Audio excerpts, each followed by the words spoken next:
আমার কৃতজ্ঞতা। উপস্থিত সকল কবি বন্ধুদের জানাই আমার আন্তরিক প্রীতি ও শুভেচ্ছা। আমি কবির কথায় কিছুটা বলছি, বলার পর একটা স্বরচিত কবিতা পাঠ করব। কবির কথা: পায়ে পায়ে পথ চলা, যে চলার শেষ নেই। অতীত থেকে বর্তমান, বর্তমান থেকে ভবিষ্যতে, স্বপ্ন থেকে জাগরণে এগিয়ে চলার প্রতিবন্ধকতাকে পার করে অচেনাকে চেনা, অজানাকে জানা, অদেখাকে দেখা, এক দুর্নিবার আকর্ষণে অন্তরের ভালোবাসায় মাটির টানে, প্রকৃতির রূপ রস পঞ্চবর্ণে স্পর্শ পেতে আত্মার সূক্ষ্ম অনুভূতিগুলো ধরা দেয় কবি কবিতার মধ্য দিয়ে।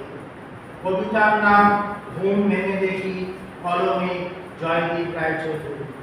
ঘুম ভেঙে দেখি একটা অস্ফুট স্বপ্ন থেকে জাগরণ, কবিতা চোখ শুধু সকালের আলো, নিজেকে খুঁজে পেতে চায় জীবনের ঘুম ভাঙে।